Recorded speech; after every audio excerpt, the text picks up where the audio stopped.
कोकणातील प्रत्येक अपडेट जाणून घेण्यासाठी आजच माझे कोकणच्या सोशल मीडिया प्लॅटफॉर्मला लाईक, फॉलो आणि सबस्क्राईब करा. नमस्कार, मी शिवानी सचिन मेहता. तुम्ही पाहत आहात माझे कोकण. बातमीपत्राला सुरुवात करण्यापूर्वी पाहूयात हेडलाईन्स. मुंबई गोवा महामार्गावर वेरळ दर्गेजवळ भीषण अपघात. मोटारसायकलवरील नियंत्रण सुटल्याने 2 जण जखमी. तलाठी आणि मंडळ अधिकाऱ्यांचा ऑनलाईन कामावर बहिष्कार. जीर्ण उपकरणांमुळे महसूल विभागाचे कामकाज पूर्णतः विस्कळीत. मानगाव तालुक्यात शेकापला मोठे खिंडार. असलम राऊत यांचा राष्ट्रवादीत प्रवेश निश्चित. शेकापचे दिग्गज नेते जयंत पाटलांची साथ सोडणार. आणि रायगड जिल्ह्यात मोठा राजकीय भूकंप. शिवसेनेत मोठी फूट. तालुका प्रमुखांसह अनेक कार्यकर्त्यांचे सामूहिक राजीनामे. चुकीच्या नियुक्त्यांमुळे पक्षाला फटका बसण्याची शक्यता. आता पाहूयात सविस्तर वृत्त. मुंबई गोवा महामार्गावर अपघातांचे सत्र सुरूच असून खेड तालुक्यातील वेरळ दर्गे परिसरात एक भीषण दुचाकी अपघात घडल्याची घटना समोर आली आहे. बुधवारी 18 डिसेंबर रोजी सायंकाळी 6 वाजण्याच्या सुमारास हा अपघात झाला.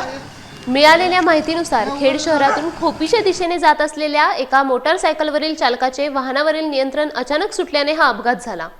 या अपघातात बापू रामचंद्र पवार वय 50 राहणार पोसरे आणि बबन हनुमान निकम वय 35 राहणार खोपी हे दोघे जण गंभीर जखमी झाले आहेत.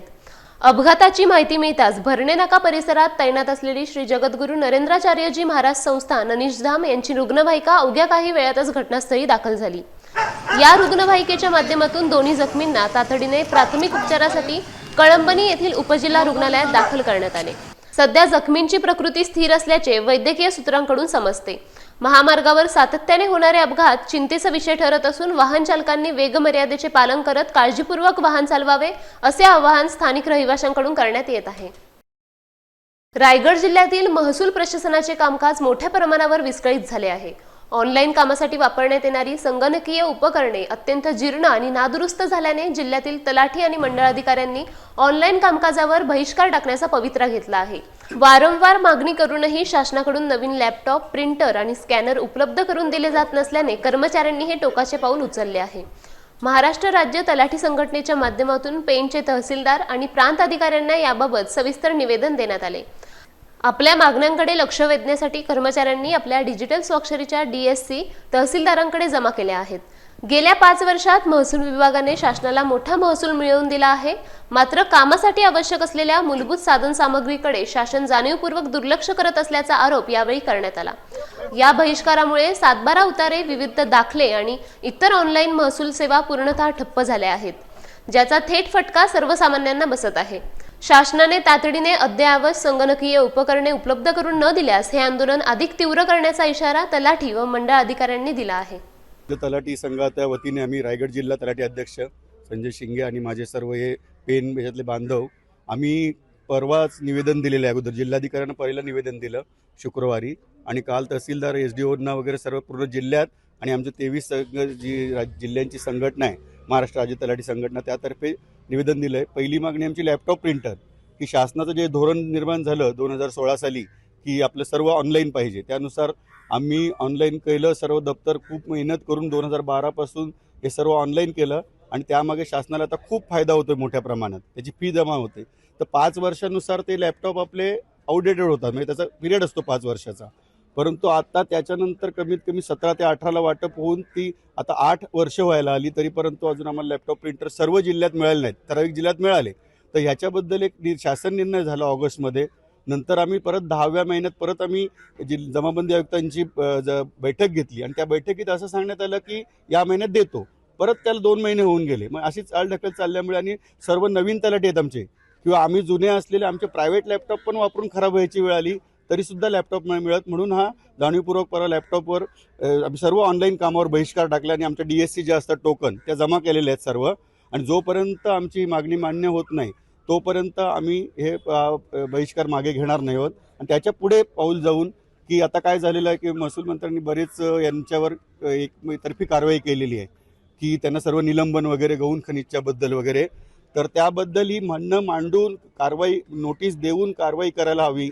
तशी कारवाई न करता एकतर्फी कारवाई केल्याने सर्व संघटना म्हणजे महसूल कर्मचारी, नायब तहसीलदार, तहसीलदार संघटना, नंतर राजपत्रित वगैरे सगळ्या अशा 4-5 संघटना मिळून एकत्रित आज महसूल उपमुख्यमंत्री आणि जे मुख्यमंत्र्यांना निवेदन देण्यात आलेलं आहे की याबद्दल 72 तासात त्यांच्याकडे आम्ही मागण्या केल्यात की निलंबन त्यांचं मुळात रद्द करावं, नंतर त्याच्याबद्दल जे सुधारित ग्रेड पे वेतन, राज्य महसूल सेवक वर्गाच्या मागण्या, अशा एक 5-6 मागण्या तात्काळ मंजूर करा आणि 72 तासाची नोटीस देण्यात आली आहे आणि जर ती मान्य नाही झालं तर हा आमचा बेमुदत संप सुद्धा सुरू होणार. आपण केलेल्या संपामुळे नागरिकांना त्रास होतो, याकडे कसं काय सुविधा?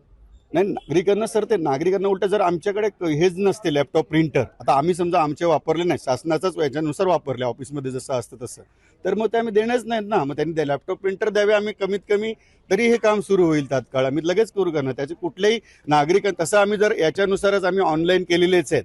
DSC मार्फत तुम्हाला डिजिटल साईन 7/12 कुठेही मिळतात, त्याच्यात काही प्रश्न नाहीच आहे ना. मग त्याच्यानुसार फक्त नोंदींचा प्रश्न आहे आणि तोही जेवढं काय आम्ही त्याच पिरियडला जेवढं काय असेल, काय भाऊ 4-5 दिवसात झालं आणि शासनाने तोडगा काढला तर आम्ही ते लगेच मागे घेण्यास तयार आहोत. जर तुमचा ह्या मागण्या मान्य झाल्या पुढे रणनीती कशी असेल, पुढचं आंदोलन कसं असेल? पुढचं आंदोलन आता या एक म्हणजे जे राज्य स्तरावर ही झालेली आहे त्याच्याबद्दल मी जिल्हा स्तरावर बोलणं उचित नाही होणार, कारण यांनी आज 72 तासात नोटीस दिलेली आहे. मी तुम्हाला त्याची कॉपी सुद्धा दिलेली आहे, तिन्ही निवेदनांची. आम्ही ई पीक पाणी बद्दलही निवेदन दिलेलं आहे. ई पीक पाणीचं एक वेगळं सांगतो तुम्हाला की ई पीक पाणी शासनाने शेतकऱ्यांसाठी लागू केली, तर त्याच्यात हे काय आहे की ई पीक पाणी स्वतः शेतकऱ्यांनी जाऊन शेतावर करणं अपेक्षित आहे, परंतु त्याच्यासाठी यावर्षी काय झालं, DCS प्रणाली लावली. ते DCS प्रणालीत शेतकरी शेतावर गेला की तुम्ही शेतात नाही आहेत, तुम्ही 200 मीटर लांब आहात, 2 किलोमीटर लांब आहात असे देतात आणि ते चालतच नाहीये. त्याच्यामुळे असं झालंय की त्या प्रणालीमुळे प्रॉब्लेम झाला की शेतकऱ्यांची नोंद होत नाही आणि मग भात शेतीचं बद्दल ते लोकांना भात पिकावर केंद्रावर भात टाकणं पण होत नाही. तरी मग आम्ही काय केलं की नुकसान भरपाईच्या याद्या देऊन साईन करून सरांनी सांगितलेल्या मार्गदर्शनाप्रमाणे आम्ही त्या याद्या पुरवल्या. तर आता मग शासनाने परत GR काय काढला की तुम्ही आता त्या ऑफलाईन पद्धतीने करा. म्हणजे कसं करा, शासन पहिला सांगणार की ऑनलाईन पद्धतीने करा आणि ते होत नाही, 6 महिने वाट बघायची आणि आता परत ऑफलाईन. मग ते कसं होतं, मग परत पुढे आपण 4 पावलं मागे आल्यासारखं होतं. म्हणजे ऑनलाईनमध्ये आपण पुढे जायला पाहिजे. त्याच्या म्हणून ते दुसरं निवेदन दिलेलं आहे.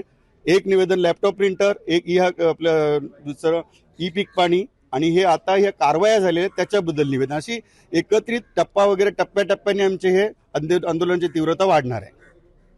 माणगाव तालुक्याच्या राजकारणात मोठी उलथापालथ पाहायला मिळत असून आगामी स्थानिक स्वराज्य संस्थांच्या निवडणुकीपूर्वी शेतकरी कामगार पक्षाला मोठा धक्का बसला आहे. शेकापचे ज्येष्ठ नेते जयंत पाटील यांचे विश्वासू सहकारी, जिल्हा परिषदेचे माजी सदस्य आणि रायगड जिल्हा मध्यवर्ती बँकेचे संचालक असलम राऊत यांनी शेकापला रामराम ठोकण्याचा निर्णय घेतला आहे. असलम राऊत हे येत्या 20 डिसेंबर रोजी राष्ट्रवादी काँग्रेस पक्षात म्हणजे अजित पवार गटात जाहीर प्रवेश करणार आहेत. राज्याच्या महिला व बालविकास मंत्री आदिती तटकरे यांनी 18 डिसेंबर रोजी आयोजित पत्रकार परिषदेत या पक्षप्रवेशाची अधिकृत घोषणा केली. मला अतिशय आनंद होत आहे आपल्या सर्वांसमवेतच एक जो पक्षप्रवेश येणाऱ्या 20 तारखेला राष्ट्रवादी काँग्रेस पक्षामध्ये होणार आहे.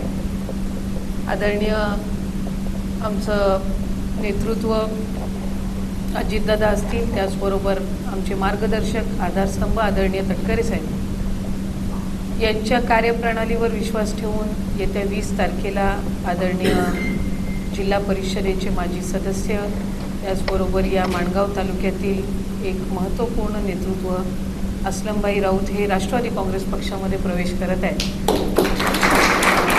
तटकरे साहेबांच्या उपस्थितीमध्ये त्यांचा पक्षप्रवेशाचा कार्यक्रम असलमभाई आणि त्यांचे सर्व सहकारी हे राष्ट्रवादी काँग्रेस पक्षाच्या परिवारामध्ये सहभागी होत आहेत आणि तो कार्यक्रम येणाऱ्या 20 तारखेला संध्याकाळी 4 वाजता आम्ही मोरब्यामध्ये आयोजित केलेला आहे. या निमित्ताने मी सर्व पत्रकार बंधू भगिनींना त्या कार्यक्रमाचं सुद्धा आमंत्रण करते.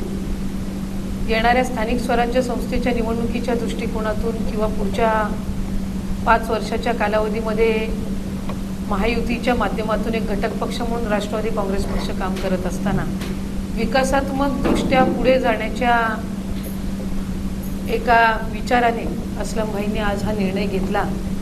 त्यांचा जिल्हा परिषदमध्ये असणारा दांडगा अनुभव, या संपूर्ण विभागामध्ये असणारा दांडगा अनुभव हा आमच्या सर्वांसाठीच येत्या काळामध्ये महत्त्वपूर्ण ठरणार आहे. समजलं की मी पक्ष सोडणार आहे, त्यांचाही संपर्क झाला, परंतु तो आता निर्णयाला आलो आणि सगळ्या कार्यकर्त्यांना विश्वासात घेऊन आम्ही प्रवेश करणार आहोत 20 तारखेला. राष्ट्रवादीकडनं काय शब्द देण्यात आला? नाही, शब्द म्हणजे निवडणुकीचा शब्द आहे की जिल्हा परिषदची निवडणूक ही राष्ट्रवादीकडून मला देण्यात येणार आहे. हा मोठा शब्द आहे. आणखी काय विकास कामाचे जे शब्द आहेत ते पूर्ण होतील. शेकापमध्ये काय गळचेपी किंवा काय नाही, असं काय नाही, असं काय नाही. आज 37 वर्षाचे माझे संबंध होते. फक्त विकास कामाच्या कारणास्तव मी हे निर्णय घेतला आहे, एवढंच. बाकी काही संबंध वगैरे तसे घरचेच राहणार आहेत आणि ते असतील, त्याच्याबद्दल काय दुमत नाही. रायगड जिल्ह्यात एक मोठा राजकीय भूकंप झाला आहे. उरण विधानसभा मतदारसंघातील शिवसेना शिंदे गट पक्षाच्या अनेक प्रमुख पदाधिकाऱ्यांनी आपल्या पदांचे सामूहिक राजीनामे दिल्याने राजकीय वर्तुळात एकच खळबळ उडाली आहे. कर्जतचे आमदार महेंद्र थोरवे यांच्या मनमानी आणि एकतर्फी कारभाराला कंटाळून हा टोकाचा निर्णय घेतल्याचा आरोप राजीनामा दिलेल्या पदाधिकाऱ्यांनी केला आहे. उरण विधानसभा कार्यक्षेत्रात प्रभारी जिल्हाप्रमुख म्हणून विनोद साबळे यांची नियुक्ती करताना स्थानिक कार्यकर्त्यांना विश्वासात घेतले नसल्याने शिवसैनिकांमध्ये तीव्र असंतोष पसरला आहे. विशेषतः निष्ठावान जिल्हाप्रमुख अतुल भगत यांना पदावरून दूर केल्याने कार्यकर्ते अधिक आक्रमक झाले आहेत. या पार्श्वभूमीवर उरण तालुका प्रमुख दीपक ठाकूर आणि पनवेल तालुका प्रमुख रघुनाथ पाटील यांच्यासह शेकडो कार्यकर्त्यांनी आपले राजीनामे पक्षाचे सचिव संजय मोरे यांच्याकडे मुंबईतील बाळासाहेब भवन येथे सुपूर्द केले आहेत. वर्षानुवर्षे पक्षासाठी प्रामाणिकपणे काम करणाऱ्यांवर अन्याय होत असल्याची भावना यावेळी व्यक्त करण्यात आली. आगामी स्थानिक स्वराज्य संस्थांच्या निवडणुकीच्या तोंडावर पडलेली ही फूट शिवसेना पक्षासाठी मोठा चिंतेचा विषय ठरू शकते. येत्या काळात आणखी काही पदाधिकारी राजीनामा देण्याच्या तयारीत असल्याचेही समजते. रत्नागिरी जिल्हा अल्पसंख्याक कक्षामार्फत रत्नागिरीतील जिल्हा नियोजन समिती सभागृहात अल्पसंख्याक हक्क दिवस मोठ्या उत्साहात साजरा करण्यात आला. या कार्यक्रमात बोलताना जिल्हा अल्पसंख्याक अधिकारी अमर पाटील यांनी शासनाच्या विविध कल्याणकारी योजनांची माहिती समाजातील तळागाळातील लाभार्थ्यांपर्यंत पोहोचण्याचे आवाहन केलं. अल्पसंख्याक शाळांमध्ये पायाभूत सुविधा पुरवणे, मदरसा आधुनिकीकरण आणि पोलीस भरती पूर्व प्रशिक्षण अशा विविध योजनांचा लाभ घेण्याचे त्यांनी यावेळी सांगितले. कार्यक्रमात इक्रा इंग्लिश स्कूलचे अध्यक्ष इलियास बगदादी यांनीही शिक्षणाचे महत्त्व विशद करत विद्यार्थ्यांना मेहनत घेण्याचे आवाहन केले. या प्रसंगी जिल्हा माहिती अधिकारी प्रशांत सातपुते, सहाय्यक जिल्हा नियोजन अधिकारी राजेश गवानकर यांच्यासह मान्यवर उपस्थित होते. राधिका भाटवडेकर यांनी कार्यक्रमाचे आभार प्रदर्शन केले.